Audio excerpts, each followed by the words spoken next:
Good morning, everybody. I'm too tall for this already. You know, you do a sound check and you don't tell people your needs. And then later you talk about it in therapy. Welcome to this panel discussion at the Open Book Festival. My name is Dan Corder. I will be moderating this panel today. My job is to get out of the way of three wonderful authors who've done stunningly good service to all of us by writing three really important books that are really, really worth your time about different elements of the criminal justice system and the failing or the neglect or the crumbling or the active corrupting of the criminal justice system in South Africa. I'm thrilled to see so many of you, although I'm not surprised because crime really does pay authors in South Africa. This country loves crime. I think on some level you're all disappointed that Dion Meyer isn't here, but we're talking about real life crime. South Africa is ironically kind of great in that no fiction writer about crime can beat what happens every day. Anton Taylor is now a free speech champion, everybody, for those of you who know the reference. Okay, so we're going to have our panel discussion today from these three authors. What I really love about these three books is that each of them looks at and unfolds a fundamentally different part of the criminal justice system in its warts and all excesses, in its neglect and decay, but also in people's active attempts to undermine it. And so they all speak to each other in very beautiful ways, because when assembled together, you get a really good sense throughout of different ways that the criminal justice system is undermined, the ways that it works, the ways that it doesn't. So I'm going to introduce the three authors to you, and then my job is to get out of the way and make sure that the authors have as much time as possible talking to each other about how the books that they've written and the things that they've learned through these books tie together to give us a sense of how the criminal justice system works or does not work. If I ever am talking too much, just shout. And we will go from there. And if you hear me swooping in, it's just to smooth over and get the talking happen a little bit more. Let me tell you about these authors and these three phenomenal books. So, and the way that they link together. So I'm going to start with this one. So Julian Jansen wrote a book called The Murder of Devaney Nell. You may be aware of this horrifying story of a high school girl who was murdered at her high school by a fellow learner, and how it became national news because later it was discovered that this learner had, this person by the alias name Frank, had, when he was younger, he's about 17 at the time of this committed crime, 18 at the... 13. Sorry, but yes, at the time of killing, Devaney was 17, but when he was younger, the age of 13, had also sexually assaulted an 11-year-old girl, but that case had fallen through the cracks, had never been referred to the children's court. And so this is an extended investigation into something that is always relevant and prevalent in South Africa: gender-based violence, violence against children, neglect of children, and the way that our courts and justice system and social development programs and social work programs often fail kids, both victims who are victims, but also perpetrators who, to some extent, are perpetrators because they were victims of their circumstance, right? And were not helped and aided in time. So this is always a relevant and a prevalent topic in South Africa, and that's why this book is so important right now. Then, Rebecca Gore, along with Justice Edwin Cameron and Sohela Surajpal, have written a book called Behind Prison Walls, which is about our prison system. Again, our prison system is an ever-present, looming, scary thing in South Africa. No matter how many times you go to that art gallery next to it, Pollsmoor is right there, guys. And the Louis Theroux documentary about Pollsmoor happened there, and we worry about the number gang, and I live in Johannesburg, and there's gangland shootings and killings that happen there, and there's Kgosi Mampuru C-Max prison in Pretoria. Our prison system is controversial because it's a place where none of the very bad politicians ever seem to go, but it's a place where a lot of very scary people go, and we hope that they are facing retributive justice and punishment. We hope that they are being rehabilitated so they can come out better and more able to contribute to society. But this book really effectively explains how our prison system and specific decisions that the South African government made in the early 2000s around what we're going to talk about, mandatory minimum sentencing, has made prisons ineffective, under-resourced, places where people who are criminals, convicted criminals, become victims of further crimes inside and often come out far more damaged and less able to reintegrate into South African life than when they went in, or come out criminals because that was, or like involved in gangs because that was the best option for survival when they were in the prison. So this is a book about how the way our prison system is being run is not actually making South Africa safer. It's just giving us this air that may be more of the bad people inside when they're actually not, and not helping the situation. So you can see how these two books speak to each other and fill in two parts of like a tapestry of our justice system failing. And then that leads us to the final book, Man Alone by Caryn Dolley, which is an extraordinary story about Andre Lincoln, a man who worked, he joined the struggle with the ANC during apartheid. Soon after apartheid, he got involved in the South African Police Service. Nelson Mandela handpicked him to investigate the relations between organized crime, gangsterism, and the government, and not just the ANC government of the 90s, but of the apartheid state. And then depending on whether you believe him or not, because he's a cop and a spook, depending on whether you believe him or not, he got screwed out of his position in the police service, was convicted of 17 counts of a variety of crimes, based on a stitch-up from Eugene de Kock, amongst others, the most notorious apartheid contract murderer for the state, to stop him from investigating ways that ex-apartheid politicians and cops and of the 90s new dispensation people were involved in and complicit in gangsterism and organized crime. But this book is extraordinary because Caryn starts by saying, I don't know whether to believe this guy or not.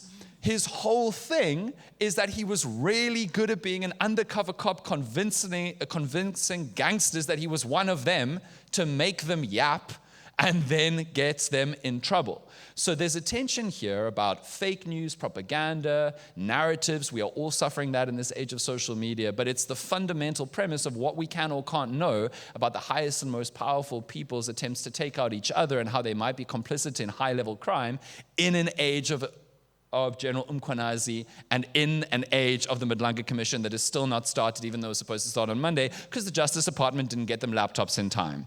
So these three books together do an extraordinary job of showing us the prevailing and dominant themes that kind of cause justice to be thwarted in South Africa and cause things to not work and us to feel helpless in the face of crime and criminality. Are we happy? Have we all heard enough of my voice? Excellent. Please make some noise for our wonderful authors who are here today, Rebecca, Caryn, and Julian.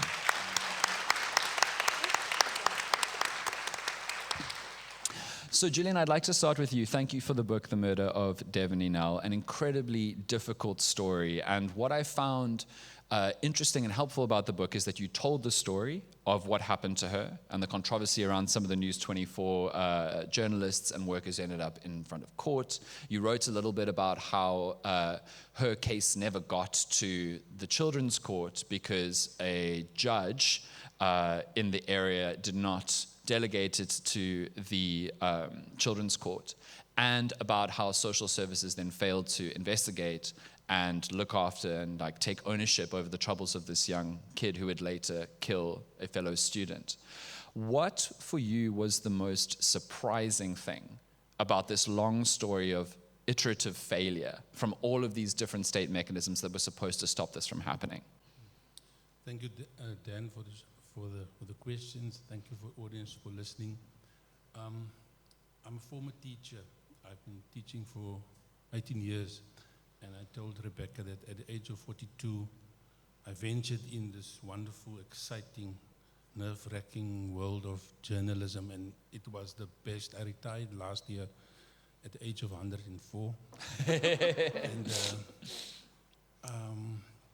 I'm still freelancing because you can't let go of stories, because journalists play so much a role in informing the public, especially about crime. I just hope that more men can read krimis, like we called it, the crime novels, stories and such. Women are the biggest readers of crime, krimis. Men will say at the braaivleis, no, he murdered A, B, and finished, put on the chops. But women will really go into thinking, who could have done it? What is the motive?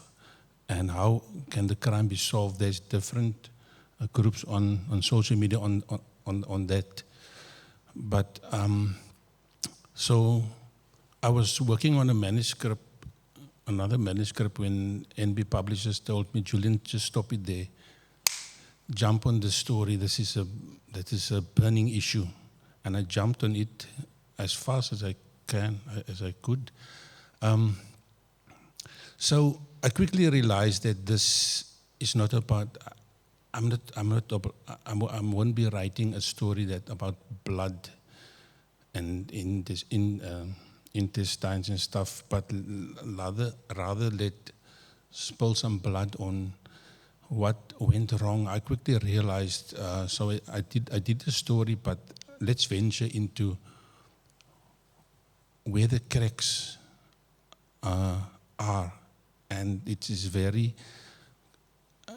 it's an eye-opener, but it's sad, and also you become very worried and concerned about, because as a teacher, my focus is communities, the health of communities.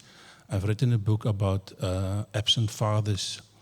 I've worked with children at schools learners coming from toxic areas.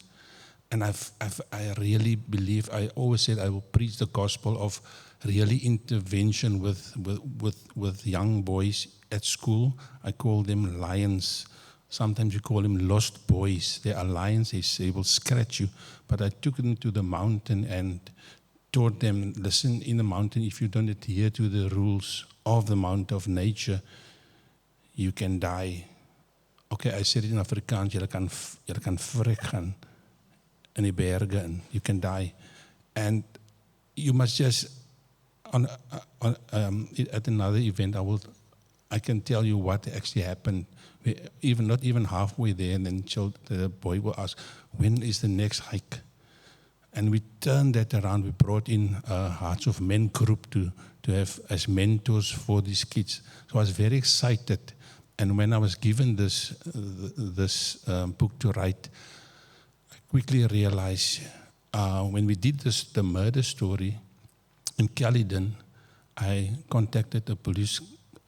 I had a police contact and asked him, let's just try and see if this boy has a criminal record. And lo and behold, 2020, the day before New Year, he sent me the details by WhatsApp. Then I saw it, and I asked him for a picture as well. He sent me the details of what happened, that this 13-year-old boy raped an 11-year-old girl. That was during COVID near Albertina. So then I ventured into just to check what happened at his trial. But he was 13 years at the time, and 12 to 14-year-old children is not criminal capable. An examination or a report by a social worker found that he's not criminal capable. So initially the journalists thought that, okay, he's not criminal capable.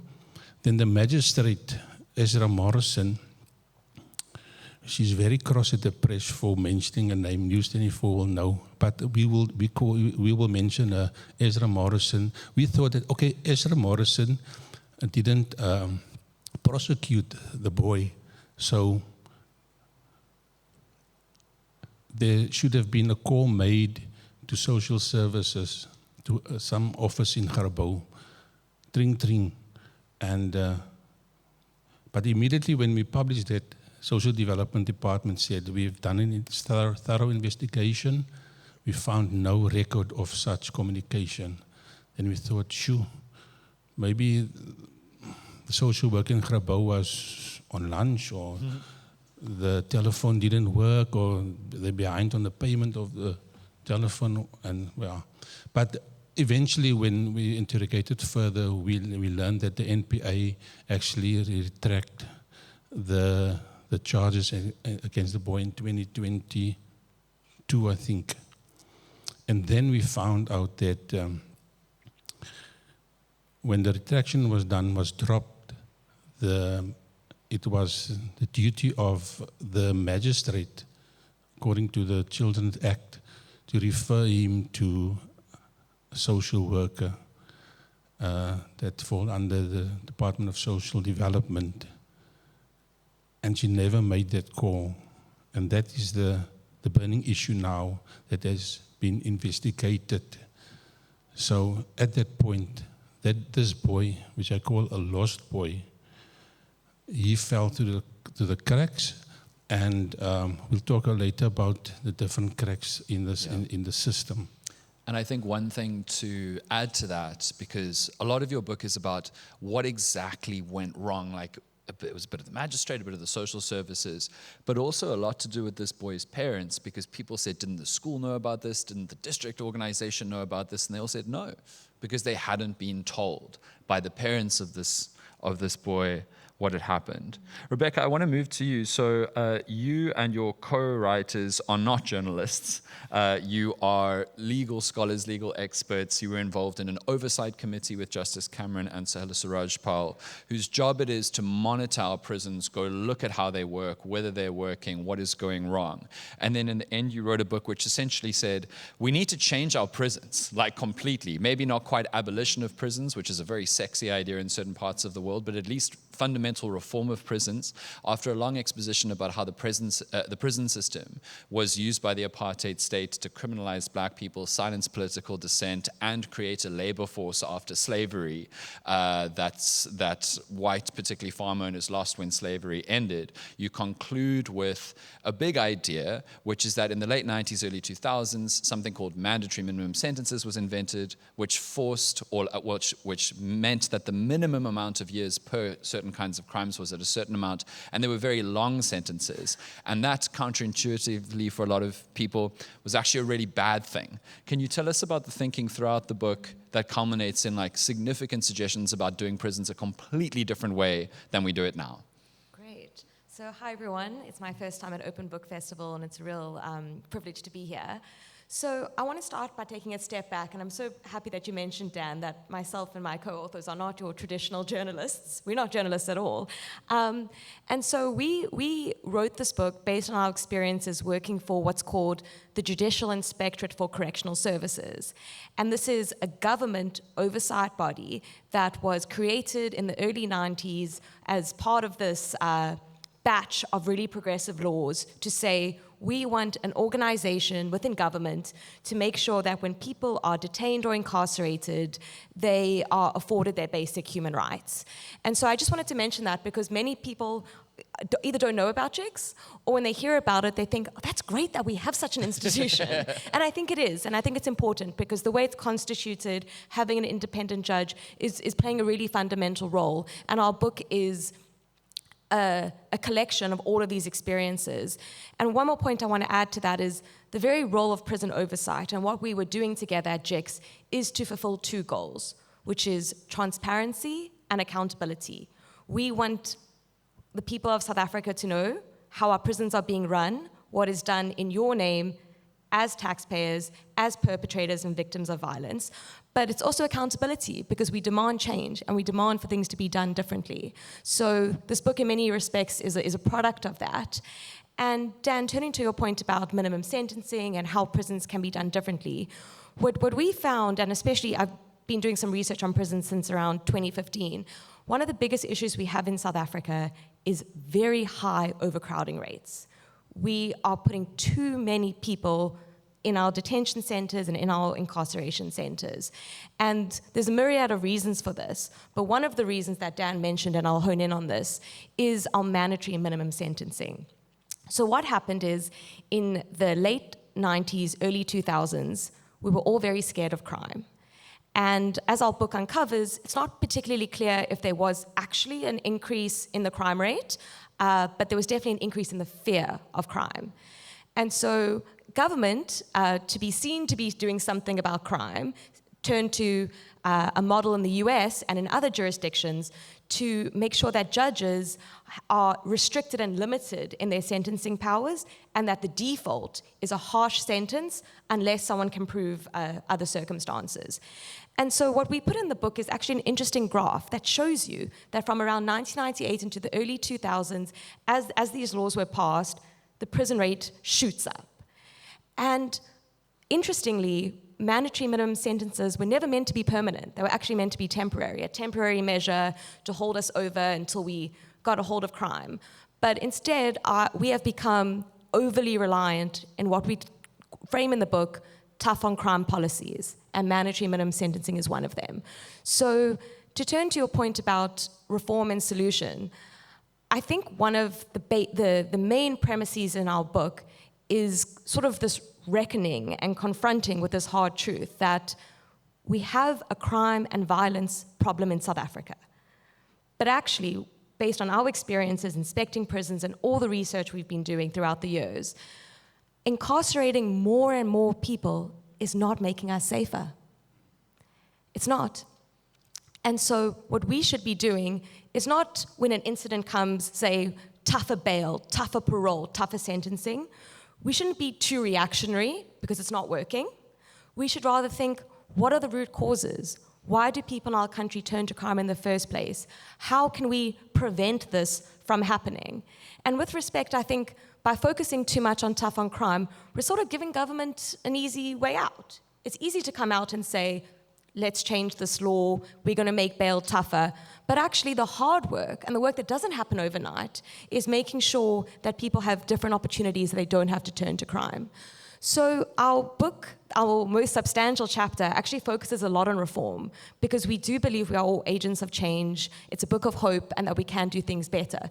So there's a myriad of different reforms we look at, but one of them is exactly trying to reform the way we deal with sentencing and to say actually giving someone, and I want to underscore this point, giving someone a 20 or 25-year sentence isn't actually going to stop them from the crime because it's not the length of sentence that matters. It's the certainty of getting caught, the certainty of punishment that is that calculation whether someone commits a crime.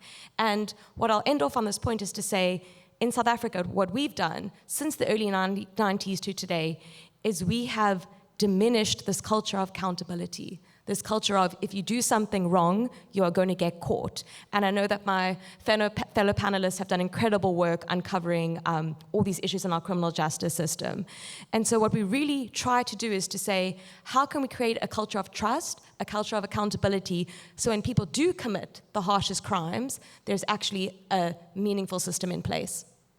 Thank you so much. Caryn Dolley has the unique ability to make people tell her things that they've decided they shouldn't tell anybody. And we thank you, Caryn, for all of your work. This book, Man Alone, focuses on extended interviews that you were able to get with Andre Lincoln, somebody who's unbelievably important.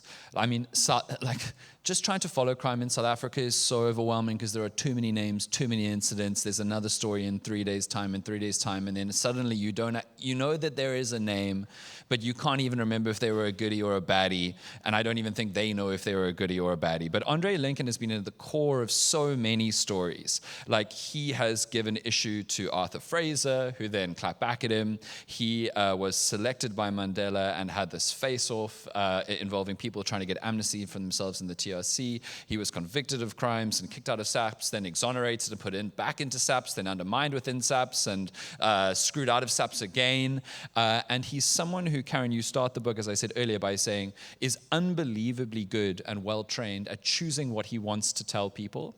And so I found it really interesting you constantly acknowledging that you had to pinch of salt everything that he said, in as much as you know so many of these people. But I think the core idea of the book, as I said earlier, is that at the highest echelons of power of the cops who are supposed to be making us not want to commit crimes and afraid of being caught, are cops bought off, compromised with alliances, vested interests and allegiances, who are fighting not only over position and staying out of jail, but over the public narrative to the South African society over what is happening at the top of the cops. Yeah, so I'm furious, actually. This book broke my heart because when I was writing it, when I was chatting to General Lincoln, who died at the end of May, you just realize how much we've been consistently duped. So the idea of, let's go with like the Rainbow Nation, New Dawn, etc. These are brandings, but it's literally branding a product that isn't what it's being sold as, and that is the country.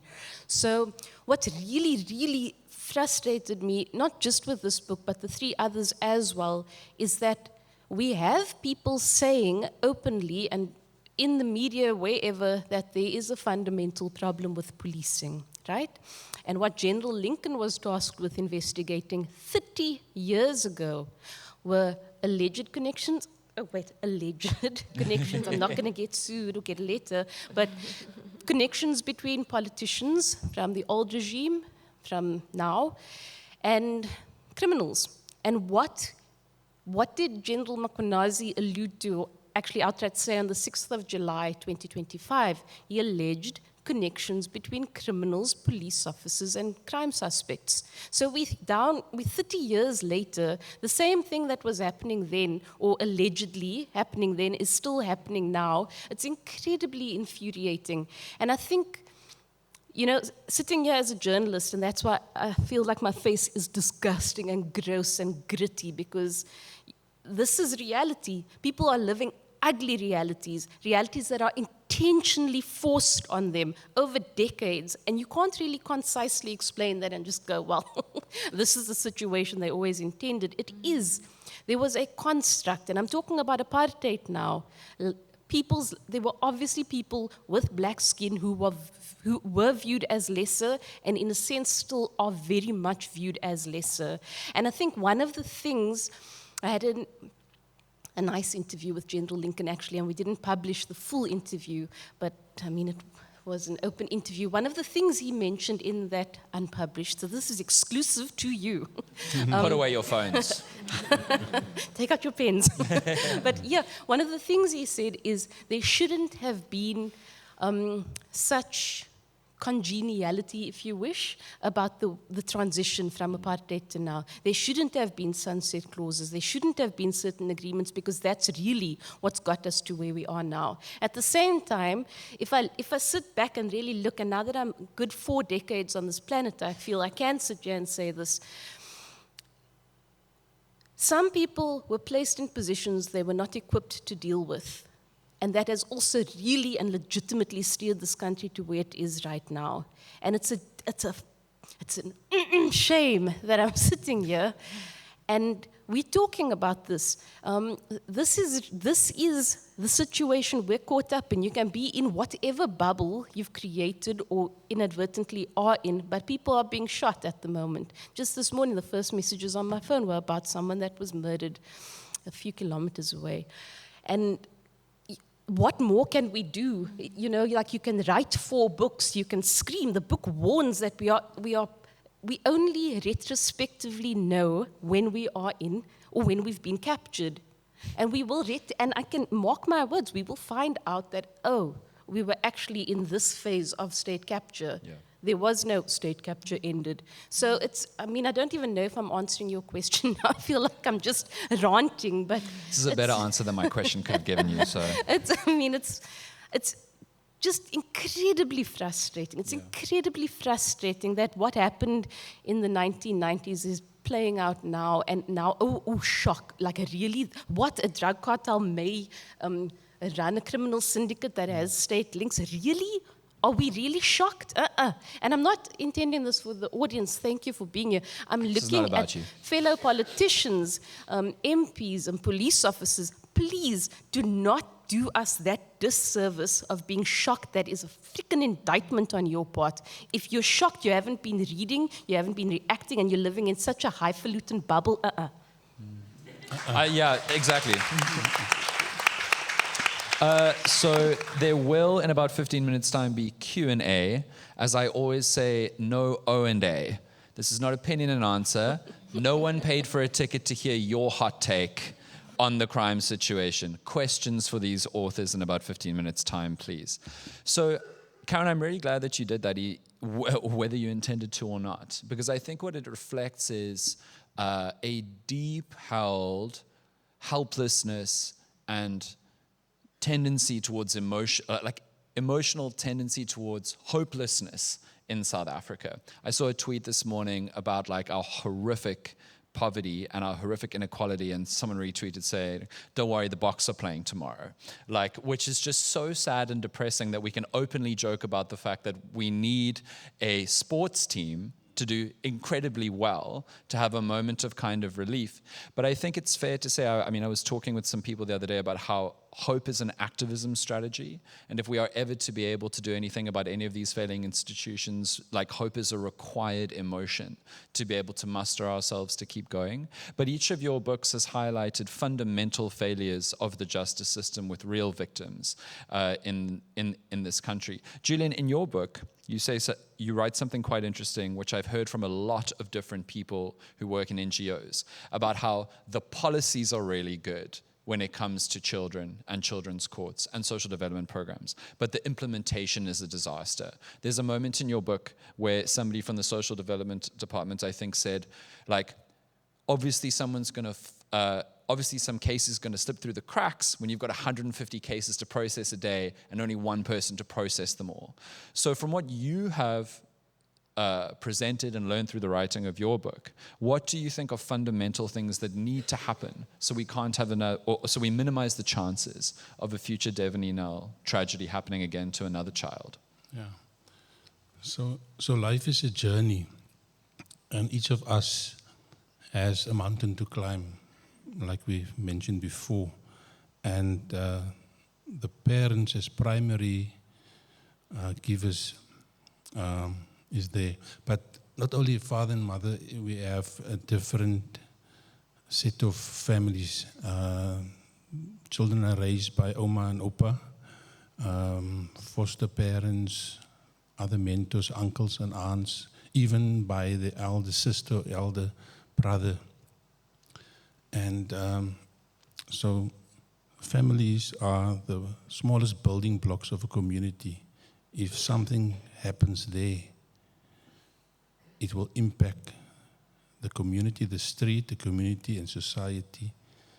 And that is why even the Bible will tell us, if you've done something bad to a child, rather put some weight on his body and let him drown.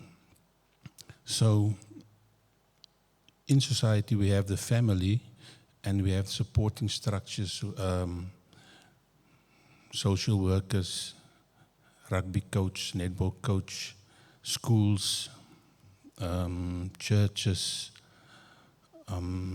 other societies in the community. In this case, I called Frankie a lost boy, and I also called him a victim as well. And you mentioned about his mother, who would in the first place have been alerted, listen, my boy was arrested for rape, and the court did nothing. What can I as a mother, and he has a father as well, but what can she herself and her husband do, not only to support him, but to get some help for him? Because there are help outside. If you stay in any community, you must know as a parent what organizations are in the area. And the same mother, because I wrote a lot about the story, she heard I wrote a book, I visited her house, and she actually applied for an interdict at the Grabouw court against me. I must appear now on the 26th. Me and well-known GBV activist Lucinda Evans, she's very vocal on this case especially. She and Tanya Bippert from 1 Million Rising SA, very vocal. The three of us will appear in Grabouw, and the application was brought by this mother. So at the time, 2020-22, the question is, what did the mother do to help her son if the state failed her? Did she reach out? No, she didn't. And so there are millions of Frankies out there, millions of lost boys, millions of young lions, disillusioned, little monsterkies, on this journey, on their individual journey, that are not being helped. Caryn mentioned about she's very frustrated, and we feel that immensely as journalists to say, where are we heading as South Africa? And Dan mentioned, I was thinking actually about that last year, about the Springbok team. Do we need the Springbok team to fly the flag of South Africa high? But if you zoom in on the Springbok team, there are beautiful stories of individual players there, colored, white, black, that actually was at a time in their life on their journey, they were lost. But rugby saved him. But rugby not only equip you with rugby skills, but it teaches you life lessons. It teaches you how to respect other people, to be a comrade to each other. And this lost boy, Frankie, the mother lost him at the time. When we dug further into this issue, we realized that, yes, like, I'm a former teacher. I was educated in 1970 until 1981, Kata education. I could have become a scholar, but given the circumstances, but there were mentors, supporters, coaches, teachers, pastors that helped me, and which I'm today ever grateful for.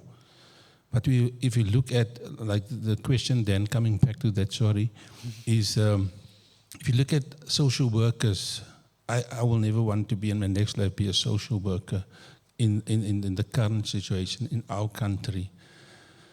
They are understaffed. A lot of them are leaving the service, going private. I spoke to some social workers. The enumeration is very low, and if you look at the detectives, social workers, detectives, even teachers, detectives got stacks. I also don't want in my next life to be a detective. I don't want to be a goalkeeper as well. Mm. So if you look at that professions, they are overloaded. The salary is very low. If your child is 5, 6, 7 years, everyone wants to be a doctor or a lawyer or a president. I wanted to be a principal because they call principals meester. And but so we discovered that that is the problem in the social development, and the problems with detectives and policemen. They are understaffed. Sure. Yeah. Sure. And so linking then to Rebecca, I'd love for you to describe some kinds of prison reform that your guys' book suggests, because we all imagine prisons working a very particular way. Something that struck me in this book is the point that more than 30% of people currently in jail are awaiting trial. So they haven't been found guilty of anything, and they might not be. And many South Africans can't afford even 1,000 Rand bail. They can't even find 1,000 Rand to not be held in prison while awaiting trial for something that they may have never be convicted for. And some people end up unnecessarily for months to years in awful situations where, if you think that like being in a traditional, like normal prison once found guilty is bad, in those contexts, they aren't provided books and exercise and all of the most basic kind of like duty functions often while being held. And so prison is a place which a lot of people are in, having not even been convicted of anything, exposed to trauma, potential victimhood, crime against them, and the temptation to switch and become criminals or part of criminal networks in prison as a survival strategy is really, really appealing. But then you guys get into the book into like the glorious Scandinavian countries that do everything right. But also you make the point that in places like Zambia, on the African continent, open air prisons with different approaches to how to create prisons that give prisoners a chance to not be further victims, further criminals, are being practiced on this continent. And so I'd love to hear a little bit about some of those prison reform ideas that the book posits. So I'd like to just foreground this with, and I think it's going to echo with a lot of these pertinent issues that my co-panelists are bringing up. We call it a distribution problem. We say, on the one hand, we are incarcerating too many people that shouldn't be incarcerated, and that is precisely your awaiting trial detainees, who make up 30 and even 40% of our entire prison population. And then we have, so that's a wide net. Then we have quite a small net where it's people who are committing some of the most serious crimes, especially your gang leaders and all these really, your masterminds who are actually not in the prison system. So we see this disjunct and this distribution problem.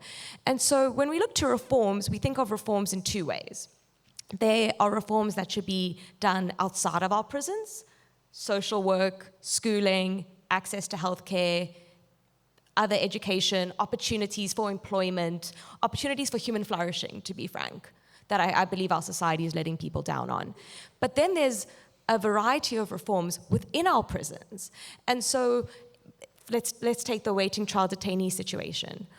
When you go into an awaiting trial detention center in South Africa, it is extremely overcrowded.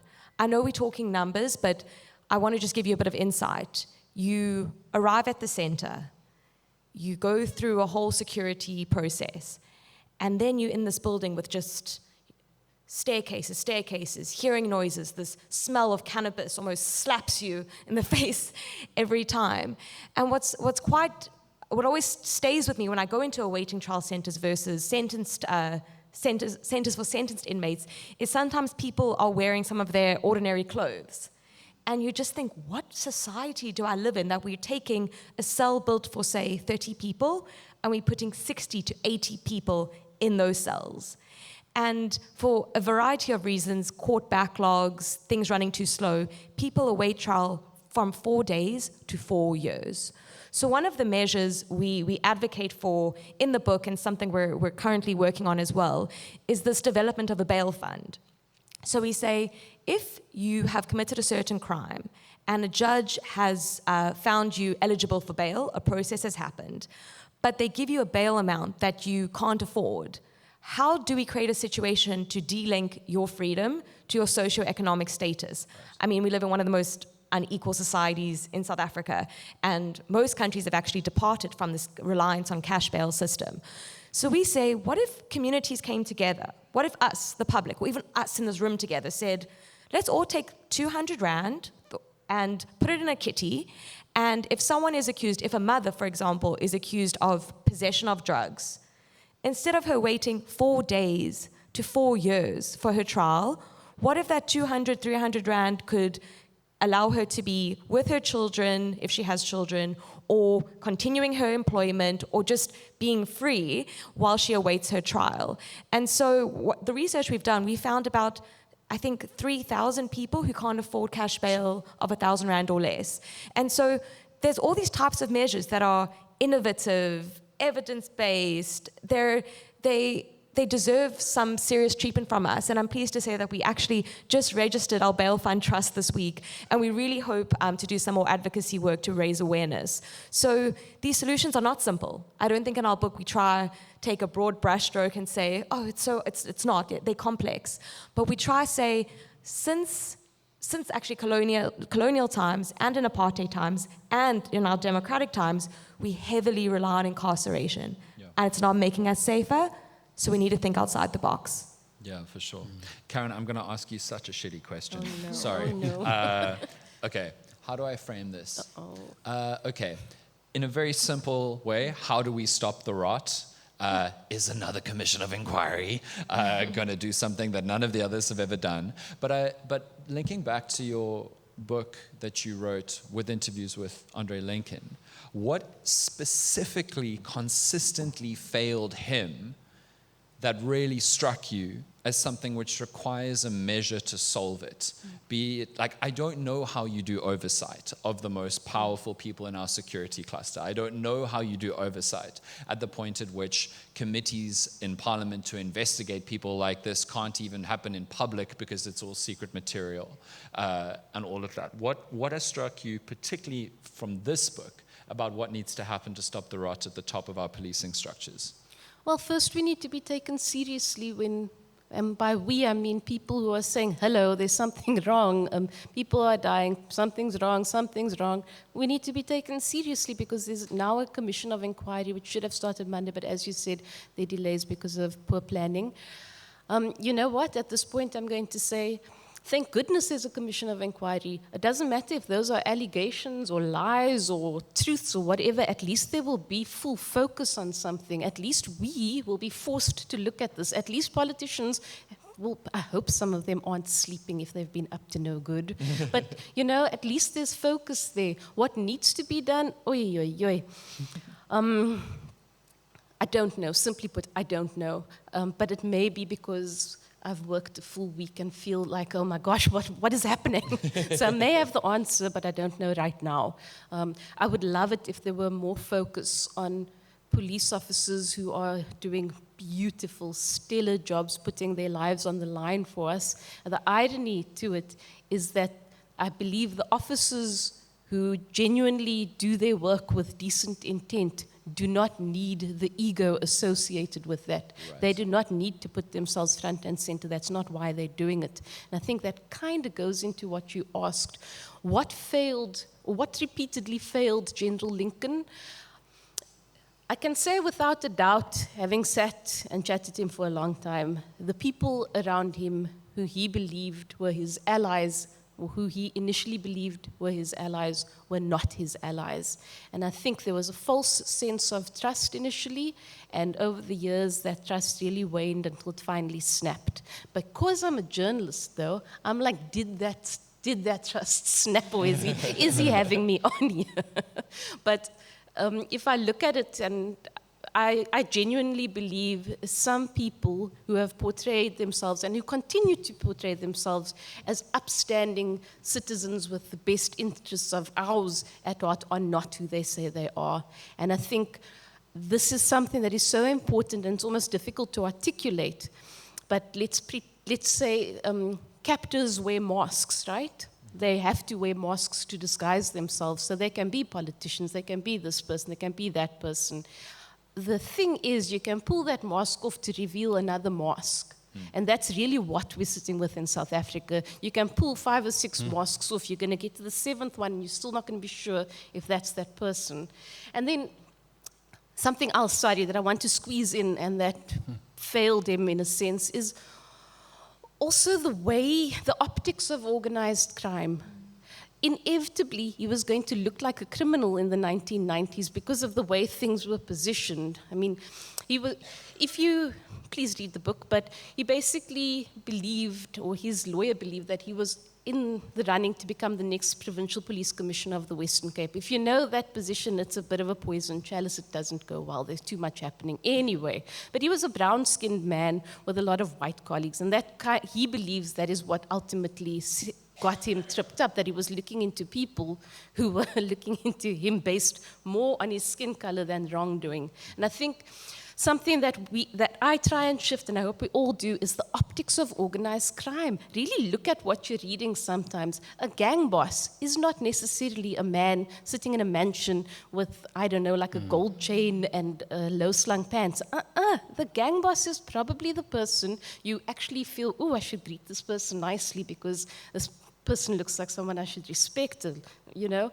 So yeah, the optics of organized crime also failed General Lincoln, and I really, really hope that we, everyone here, can sort of think a little further and demask what is truly happening around us, because it may just be that, like, now I'm going to joke, it may just be like the gang boss is Dan, but I'm teasing, like, be careful, I'm this teasing. This is a soccer club, not an organization. Have you heard of sports washing? I'm yes, teasing. of course.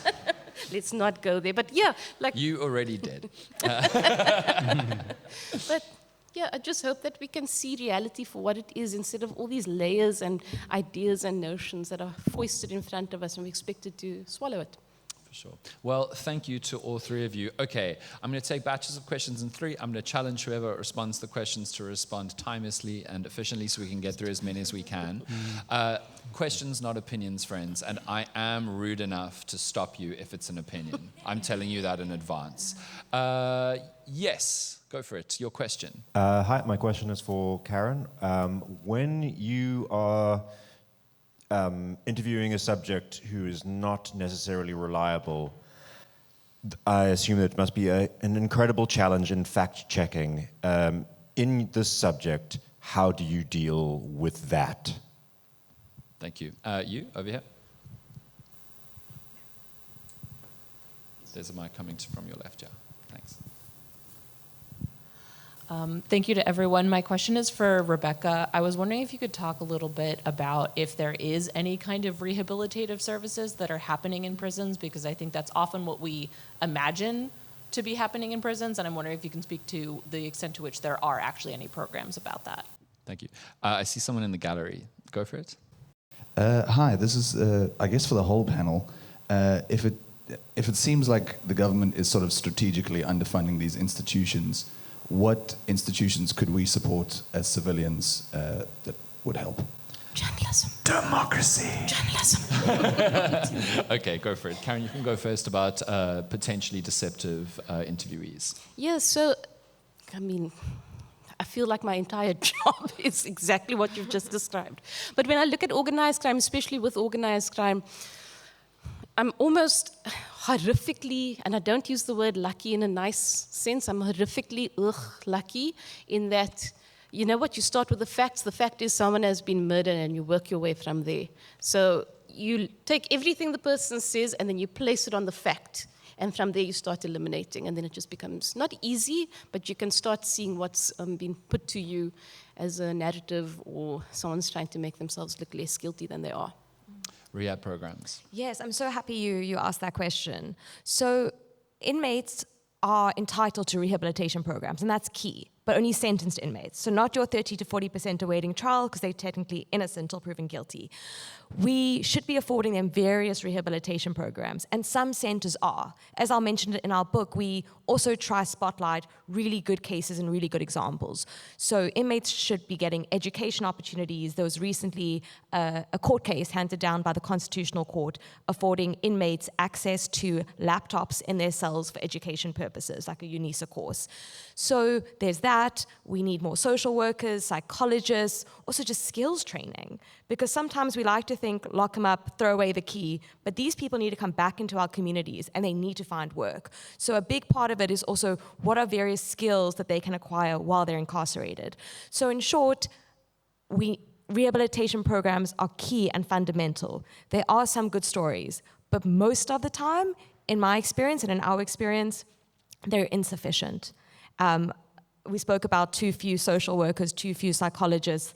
That those limitations and constraints bleed into our prison system as well. And if I could quickly piggyback onto the third question about what should people be doing, what we try to do at JIX, and we still do it, is we ask the public to donate books.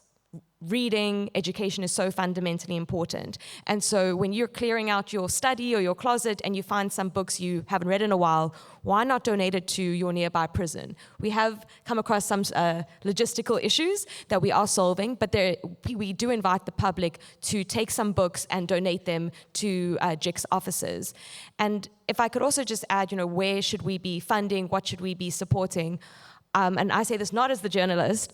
I think subscribing to the Daily Maverick or subscribing to Ground Up, no, it's key. I think it's the best 200 or 300 Rand I spend every month. And I'm so proud because time and time again, I think journalists are saving this country. They're doing incredible work. And I think we as the public, if you have the means to support them, please do. If anybody sees the Daily Maverick's Caryn Dolley buying Rebecca a coffee after this, I'm just saying, brown envelope. Okay, because we got 5 more minutes, I'm going to welcome 3 more questions. Wow, right. 4 more. Okay, go for it, yes. Hi there, thank you for your time, everybody. The question is for the entire panel. With the overview knowledge that you have, what are you optimistic about South Africa's future with the knowledge that you have? Cool.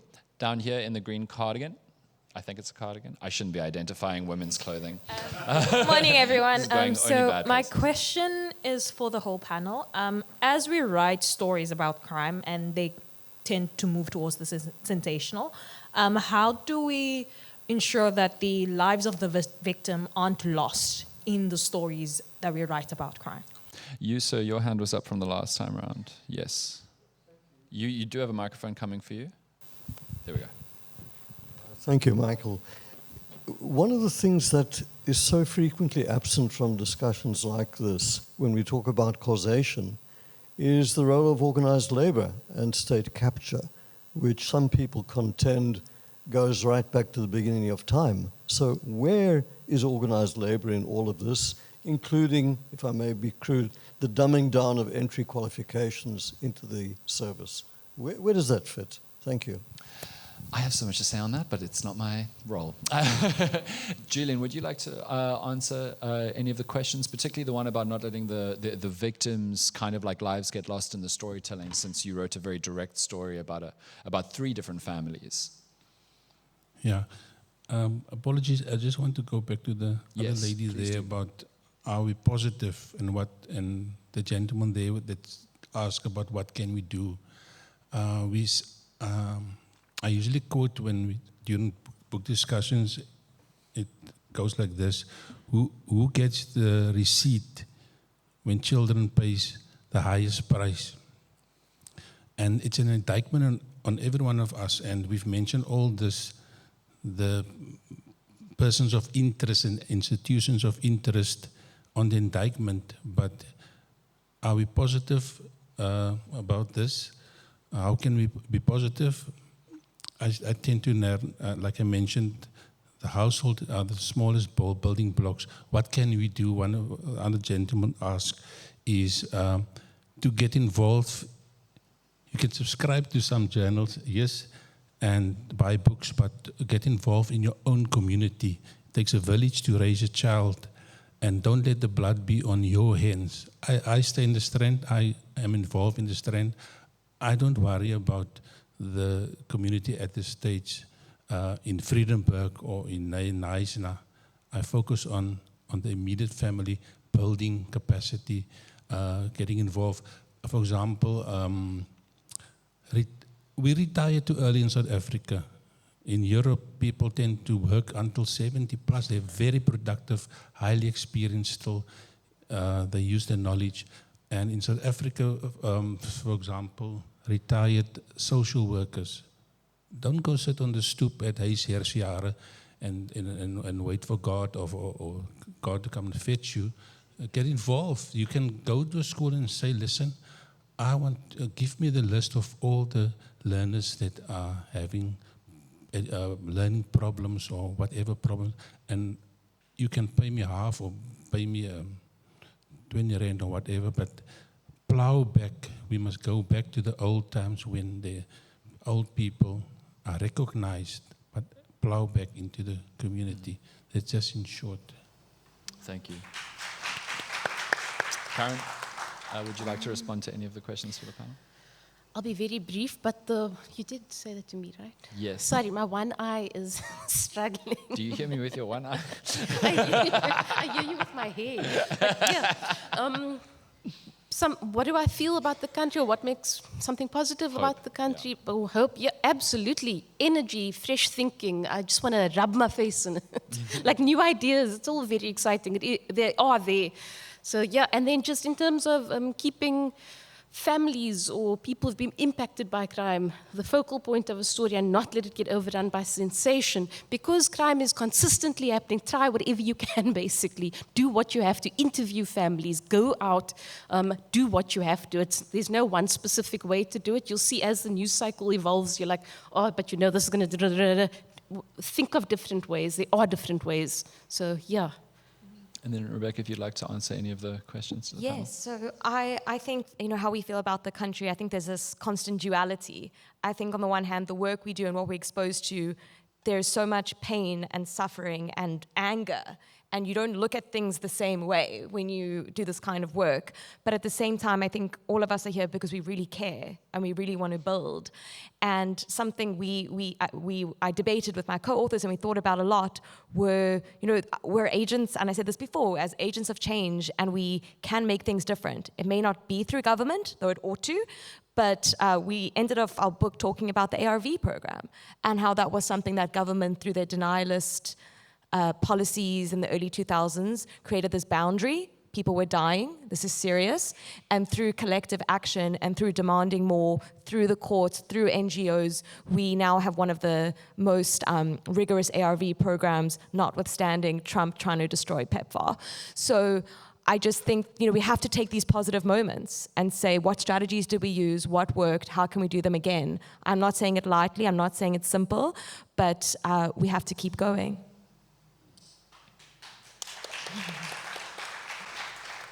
Unions should not be blindly faithful to political parties. 1. 2, union leaders should not have positions in government where they have an incentive to not cause trouble for political establishments. 3, unions in a country of radical mass unemployment should work harder to get more people employed and less hard to keep people out of employment to benefit the people who they have. Thank you for coming.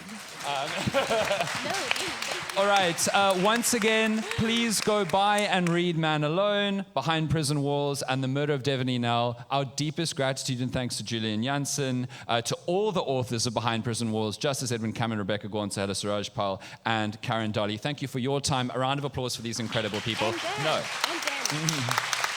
Thank you so much. We'll all be outside. Come and talk to these folks. They want to talk. Go ask them all the rest of your questions. Thank you.